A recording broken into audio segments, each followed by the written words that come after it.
Yo, welcome back to the Hideout. It is me, Doncho, and as you guys know, we're talking about Fantasy Chapter 22. We are in the dollhouse, you guys. It's gotten pretty interesting, and I'm loving the things we're seeing. As I always say, whenever Phantom Seer is outside that school setting, it is doing its absolute best, and it is, man, it's continued to prove me right, all right? But before we get into that, if you want to support the channel, you can always support at our Patreon or our Coffee, and those links will be below in the description per usual. And if this is your first time here, hopefully you like the content, and if you do, make sure you hit that like button, and make sure you hit that subscribe button and the bell icon, and you come back to the Hideout for all things Jujutsu Kaisen, Phantom Seer, and anything anime related I want to do. But before we get into the contents of the chapter, intro.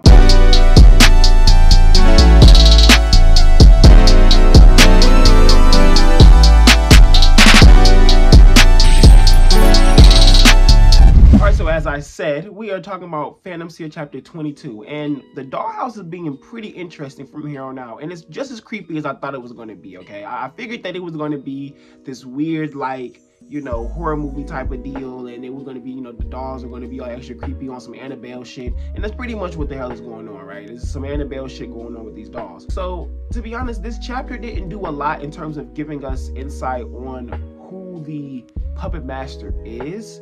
What's crazy is I think the puppet master was shown to be one person in a silhouette, but at the end of the chapter we have a silhouette of two people.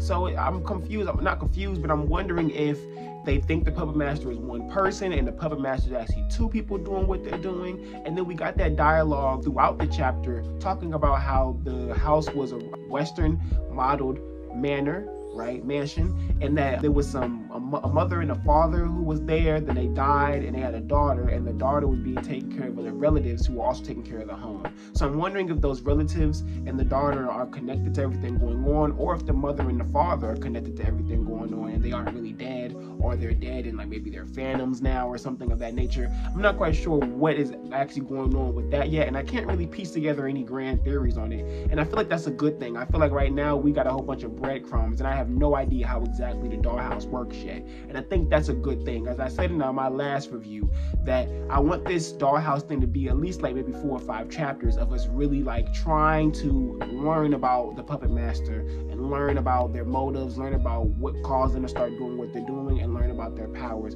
all in that type of motion type of deal. And I feel like that's what's going to happen when going into the dollhouse from here on out now. So with that being said, talking about the contents within the chapter, there's a few things I want to bring up. Miss Kondo, I'm not sure if she's a Miss or Mrs. Miss Kondo, I find her very interesting. I'm not sure if she's just a character, a woman character who's just belligerent and all of that, those things, and kind of rude like a tsundere or whatever, and then for her to really be somebody super sweet and super cool. I kind of think that's the vibe that they're going with for her. And it's kind of funny because she says to the Tengu dude, she's all like, oh, you're a slightly above Tengu master, slightly above average Tengu master, right? And he's like, you don't have the above the slightly, but yeah. And I just find those type of interactions really cool and really hilarious. But then she said something like, okay, if that's the case, we're compatible. And I'm wondering what that means, and I'm assuming that must be connection to their abilities being compatible, like how Irori is able to use his flame, his shadow ability with the flame guy, and it create that cool little flame shadow thing that we got a few chapters ago. I'm wondering if that's more of the play into that, and that's what she means by the compatibility thing, which is cool because now we know that shamans and their abilities can be played with towards each other, and that they can be used and comboed, and there may be some people who may be teamed up that is not ideal for them to be together because their abilities don't mesh. They might not be compatible and can't do certain things together. I find that really interesting, and I'm really looking forward to see how their interaction is going to go next chapter. But could we talk about the creepiness of these dolls though? Like the fact that the dolls eyed out Riku, and Riku looked back and they looked away. She was like, that was such a weird feeling. I'm pretty sure that thing was looking at me. I wonder if her realizing they were looking at her was the trigger to that one doll all of a sudden being in her arms and she was holding it tightly. Like how did that happen? Because she didn't even realize she was doing it. It was Irori that noticed. So it makes me wonder, does that mean who is it? Her holding it, and whoever notices her holding it is going to be affected by the ability, hence them two being the only ones caught up? Because it's weird. Why did they only capture Irori and Riku? Why didn't they go for all 4 of them? And even Irori says that himself, was like their mistake was they didn't capture all of us. But interesting enough, even being inside their cage and being caught, they can't use their abilities. So that's a pretty serious predicament, because if you're captured and you're taken away, and let's say the enemy in front of the Tengu dude and Mrs. Kondo, let's say that enemy in front of them is so powerful and really can hold them up, who knows what's going to happen to Riku and Iori. And of course they're going to get that main character plot armor, and nothing too wild is going to happen to them.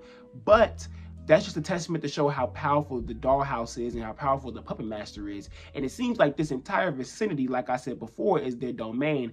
And you may fall prey to any of their techniques just because you're in the dollhouse. That's kind of what it seems like to me, right? And it seems like there's some subtle triggers for the ability to affect you. And then the dolls yelling stuff like "together, we'll be together forever." So clearly there's a literal thing what the dolls want to play and want to keep you in the dollhouse for a set period of time. It makes me wonder if when your little dog gets created, is that like a piece of your mental and a piece of your soul actually put into the doll? And that's why if the dog gets killed, you'll get killed. Like, I wonder if that's like the theme and stuff that's going on with the dollhouse and the things that's progressing with everything going on with these powers. I have no idea how these powers work, and I'm trying to think of how they work, but I can't really come up with anything, and I actually am happy with that. I don't want it to be something super predictable. I would love this to be something spicy, you know, get us something to really make Phantom Seer feel really fresh and new.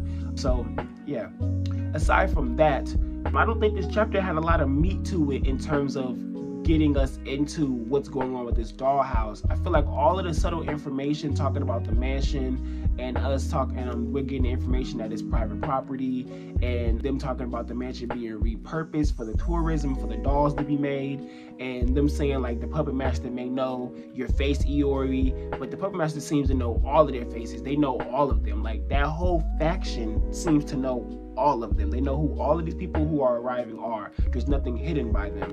And then in the beginning of the chapter, there was that one guy who walked away to the corner. I wasn't sure which character that was. I'm not sure, which is really cool because he seems like he's about to be doing some solo one-on-one stuff, and the antagonist group noticed him do that. So they didn't just see him walk off and just ignored him, or they didn't just not see him. They acknowledged, oh, that one guy is walking off on his own. He's splitting from the group. So they're paying attention to everything the protagonist group is doing, which is really, really interesting, because now I have high hopes for this antagonist group, and I have high hopes that they're going to do a lot of dangerous and cool things, you know what I'm saying, that's going to really put some pressure onto our protagonist group. That's not something guaranteed, but I'm hoping that's what's going to happen. And like I said, the dollhouse has a lot of promise, even tapping into that whole Annabelle type of theme, and tapping into the type of like the creepiness, and the dolls seeming to be doing their own things, and they seem more like AIs, and even the maid who was showing them around the house ended up being a doll too. Those type of things made me think, okay, cool, this is going to be something interesting, and we're going to get into some actual smoke and some actual fights, and we're actually going to get a lot of like character breakdowns for the puppet master. And I wonder how the character breakdowns for the puppet master are going to play into the new characters that we have following us in the protagonist group, and how it's going to affect Iori and Riku. I think this chapter is like another build up. It's nothing that has me like, okay, like I'm like, you know, jumping and running into, but it was a great build up chapter, and Phantom Seer does good with that, with getting you built in and bringing you up into what you're going to get into next. It just has to do better at sticking its landings in certain situations. But yeah, that's pretty much all I have for this Phantom Seer chapter. Pretty short video, I know, you guys, but I want to make sure things are short, concise, and right to the point. There isn't anything I want to really branch out on. There's no theorization I have. I think all of this is just for us to be wondering. I don't know what else can be talked about in terms of the shrinking ability and the powers. I just feel like from here on, we're just going to have to see how things unfold. And if we get more meatier information each chapter, of course, the videos will get meatier as well, you guys. So I'm glad you guys are here back at the Hideout. I'm glad you guys could enjoy. And like I said, if you like this video, make sure you hit that like button. Make sure you hit the subscribe button and hit that bell icon so you can come back for more Jujutsu Kaisen and Phantom Seer content. As always, it's Dancho. Peace. Young noise.